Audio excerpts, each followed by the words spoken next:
Hello everyone. So এই মুহূর্তে আমরা শিখব সমঘাতী ম্যাট্রিক্স কি। দেখো, সমঘাতী ম্যাট্রিক্স তাকে বলা হয় যখন একটি ম্যাট্রিক্সকে বর্গ করার পর ওই ম্যাট্রিক্সটি পাওয়া যায়, তখন তাকে সমঘাতী ম্যাট্রিক্স বলা হয়। আমরা এখানে একটি ম্যাট্রিক্স দেখব ম্যাট্রিক্সটি সমঘাতী কিনা। দেখো, যখন আমরা বলেছি যখন একটি ম্যাট্রিক্সকে বর্গ করা হয় এবং বর্গ করার পর যখন ওই ম্যাট্রিক্সটাই পাওয়া হয়, তখন তাকে বলা হবে কি, সমঘাতী ম্যাট্রিক্স। সমঘাতী।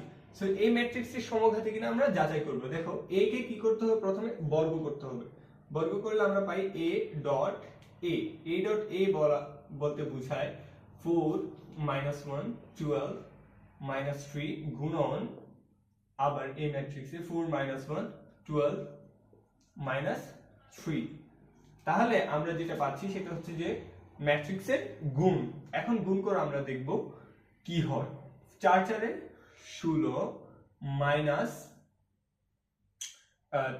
3 4 হচ্ছে যে 12 আর -1 এ গুণ করলে হয় -12।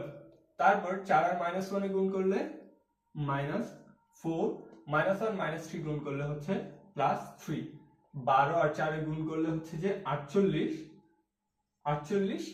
আর হচ্ছে যে -3 আর 12 এ গুণ করলে হচ্ছে -36, আবার 12 আর -1 গুণ করলে -12, 3 আর -3 আর -3 গুণ করলে হচ্ছে +9। আমরা কিন্তু যোগ বিয়োগ করে 4 1 12 3 পাচ্ছি। অতএব আমরা বলতে পারি a স্কয়ার ইকুয়ালস টু হচ্ছে যে a square equals to a। অতএব ম্যাট্রিক্সটি কি, ম্যাট্রিক্সটি হচ্ছে যে সমঘাতী ম্যাট্রিক্স। ম্যাট্রিক্সটি কি, সমঘাতী ম্যাট্রিক্স।